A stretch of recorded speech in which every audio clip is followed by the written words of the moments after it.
dağlarından, siyerlerden, şeyin yürüdüğü patikalardan, hiç yılmadan, yorulmadan savaşan yuvadan selam dostlara. Dear friends and comrades, we salute the Easter Uprising 1916 and its legacy that is still claimed by three anti-imperialists and revolutionary republicans. We honor the martyrs of the Easter Rebellion and Republican movements that had fought against British imperialism and its collaborationist entities. We salute the Irish man and woman tirelessly fighting the brutality and attacks of imperialism. We brought you the revolutionary greetings of the people of Turkey fighting against fascism and imperialism. The struggle of the revolutionary movement in Ireland and the legacy of Bobby Sands and his friends have been a beacon for our struggle for many years. The people of Ireland have always been supportive of the struggle for justice in Turkey. We have witnessed this during the Great Death Fast resistance against the isolation plans aimed at the political prisoners, where fascism in Turkey obeyed the demands of imperialism and built F-type prisons just like the H-blocks to make the political prisoners surrender, to deprive them of their beliefs in socialism and freedom.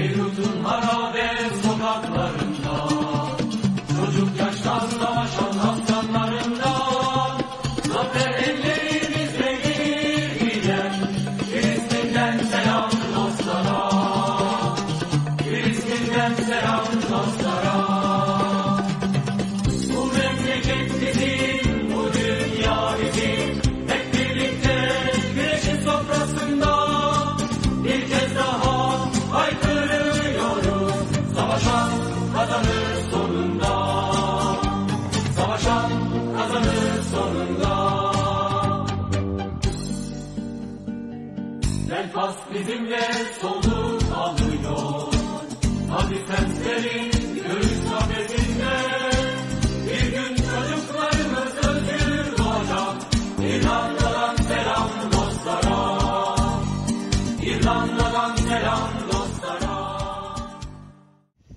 From 2000 to 2007, political prisoners opposed this attack and 122 died during the Death Fast resistance. Today, political prisoners are again under heavy attack and brutality towards them continues at barbaric levels. Their rights are violated and prisons have become a place where hundreds become sick and die without appropriate treatment. People are arrested with fabricated digital evidence, secret witnesses, trumped up charges and statements by slanderers. Enemy laws are implemented where the rule of law of the land and universal laws are violated. Political prisoners that became sick due to the heavy isolation policies are either not treated or their treatment is arbitrarily delayed. They let political prisoners die in prison in vain. Ali Osman Köse is the single example of this. He has been in prison for 38 years and contracted many illnesses, and finally he became ill with cancer. He is not fit to stay in prison, but fascism denies him his right to be freed under the laws. Rights of prisoners are violated arbitrarily, and disciplinary proceedings result in years of visit bans, refusal to give them publications sent to prisoners, and solitary confinement over many months and years. Şafağın ilk sahibi biz olmuşken, kopardılar her şeyi ellerimizle. Bir kez daha gürleyecek halklarımız, Sovyetler hukukta. Sovyetlerden selam dostlara. Bu memleket bizim, bu dünya bizim. Hep birlikte güneşin sofrasında bir kez daha. Due to these long-planned attacks against the people and the political prisoners, revolutionary and political prisoners Sibel Balaç and Gökhan Yıldırım have started a death fast resistance. Special needs teacher Sibel Balaç, who has been arrested and imprisoned because of her support for the workers and academics purged after the farcical coup in 2016, is on death fast since 19th of December 2021. Gökhan Yıldırım, who started his death-fast resistance on the 26th of December 2021, before his incarceration was actively fighting against the degeneration policies of fascism within the poor neighborhoods of Istanbul.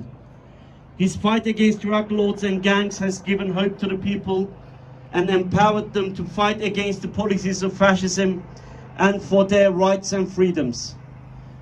They've given Gökhan 46 years jail sentence to stop his fight against injustices and to threaten people by saying, "This is what will happen to you if you oppose our rule." Those are responsible for poisoning our people and the youth are spotted, but the revolutionaries are imprisoned. The ministers of the ruling party, the AKP, are involved in drug trafficking, which has been exposed, must be put on trial and imprisoned, not the revolutionaries. Savaşan kazanır sonunda. Savaşan kazanır sonunda. Afrika bir gün özgür olacak. Ruanda, Somali, Cezayir, Fas'ta. Açlık, yoksulluk elbet son bulacak. Afrika'dan selam dostlara. Afrika'dan selam dostlara.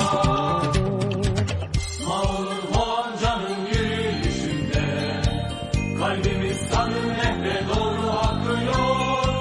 Özgür bir uzak Asya durur yakında.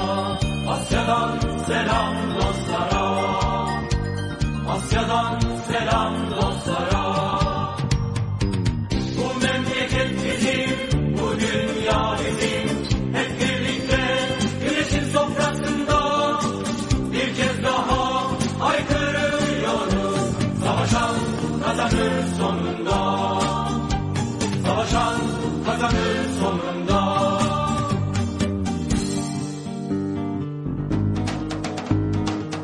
Havadan reddetinlerden mahirlere, sabolardan, silahlardan bugünlere, sözümüzdür bizim bütün halklara, gücümüz dünyayı sarsacak, gücümüz dünyayı sarsacak. The resistance of Sibel and Gökhan is reaching a critical stage. They have demands, and these demands are humane and very legitimate. We call on the people of Ireland to stand with Sibel and Gökhan. We request you to contact your representatives and ask to put pressure on the fascist Turkish government and demand them to accept the legitimate demands of the prisoners. It's up to us to save Gökhan and Sibel from the claws of fascism. Call and send protest messages to the Turkish Embassy and the Ministry of Justice of Turkey. International solidarity is the hope and the power of the oppressed people.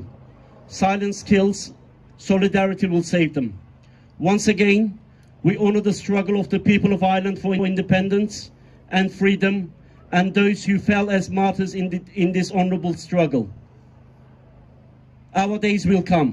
Bizim günümüz de gelecek. Çakyarla.